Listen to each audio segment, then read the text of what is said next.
Hi, I'm Eric Daman. I'm the costume designer for Gossip Girl and most recently Care Diaries. I started out going to college at Wabash College in Indiana, which was an all-male college back then, and kind of their tagline was the Harvard of the Midwest, which I don't know if it really lived up to that. But then my junior year, I transferred to the Sorbonne and I finished school at the Sorbonne studying French literature in Paris. I don't know if I knew I wanted to be in the fashion industry because growing up in the 80s as a male in the Midwest, it wasn't really an option. There were celebrity stylists and fashion wasn't something that was really accessible as a job. I always loved fashion. I would drive an hour and a half to this one mall that would sell Interview magazine, and I was really always trying to find inspiration and stuff around.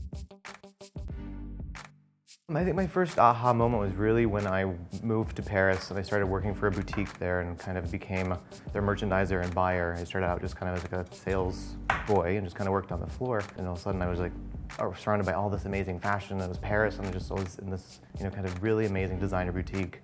And it just kind of hit me. I was like, I really want to be a part of this world. And it just kind of led me in the fashion world.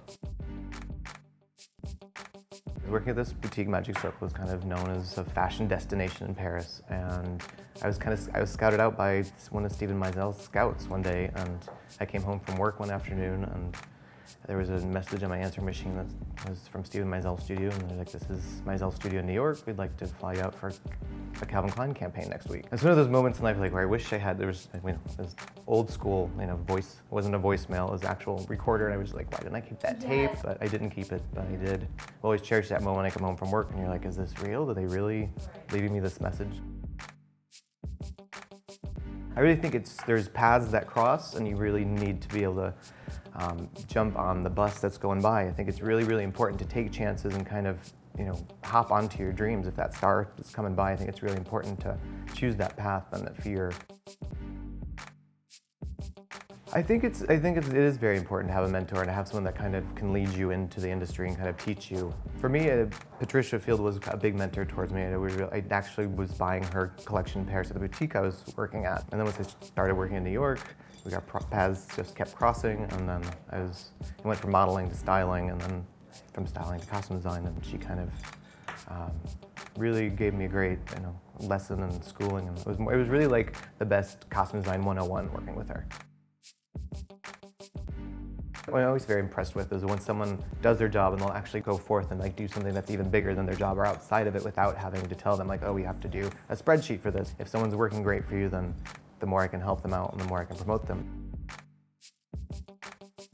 It depends on the day. I have different days every day. Like some days I'll have shopping days where I would have to run around the city and I'd literally have like 10 hours to shop for both shows and get all the costumes pretty much ready. I have a whole other team that's calling in samples and 2 other shoppers, but really for me to have the eye and kind of pull what I know is right. So I'll have like a shopping day where I would literally run around the city like a crazy person from Barney's to Bergdorf's to Century 21. And then I'll have like a fitting day where I will be in fittings all day with the actors. We'll set up for each different character and kind of swap them in and out.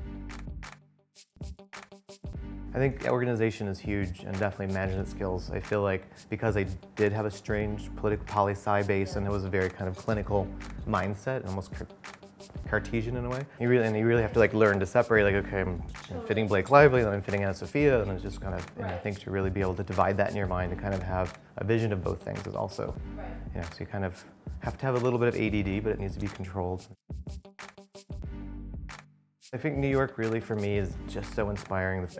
You see so many different people and it's just an amalgam. It's that melting pot of, you see all these Europeans and then you see uptown girls. I really feel like for me it is very inspiring. New York really did inspire the fashion on Gossip Girl. I definitely was hanging out by the Upper East Side private schools for a while to see how the girls kind of tweaked their uniforms. Because in the beginning of Gossip Girl, it was really school uniform centric, but we wanted to be able to individualize and give it a bit of a fashion spin. So I was kind of watching the girls when they're coming out on break, which kind of could seem creepy, but hiding in my sunglasses and a trench coat, taking notes around the corner. I think it was definitely aspirational. We had, moments that were more attainable, and we kind of, tried to do that, I think, more in the beginning. And Gossip Girl kind of turned into its own fashion monster, where it just seemed like every week everyone wanted more, and I wanted to do more, and all of a sudden everyone's just running around in couture. But for me to kind of tie in things that were attainable, like I did a line for DKNY hosiery, and I did a line for Charlotte Russe prom dresses, and to bring things that were for me, a part of Gossip Girl world, but it could also be attainable, was very important to me to find a balance to that. Because I didn't want to alienate girls for them to like watch Gossip Girl and be like, I could never be Blair Waldorf. So kind of do, you know, interviews with People magazine or kind of do How to Get the Look for Less was important for me.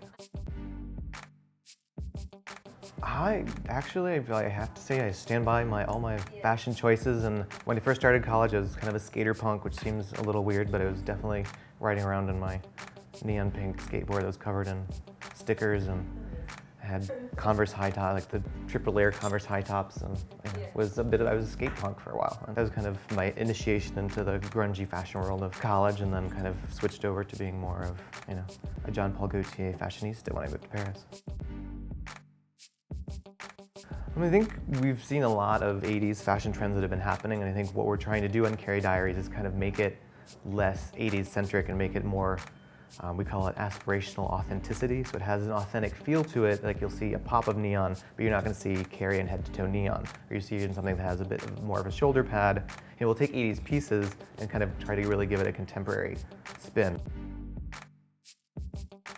Try to get an internship, and once you're in there, do the best you can and kind of try to fit in and do your best and be dedicated. And I also think what you were talking about earlier is like taking the chances, and you know, if something comes along that you're not, that's like, oh, this isn't what I'm scheduled to do. I would never be where I am if I hadn't, you know, taken chances and really listened to my gut. You know, because I'm just a kid from the Midwest. I haven't, you know, I landed it here, you know, through hard work and through destiny.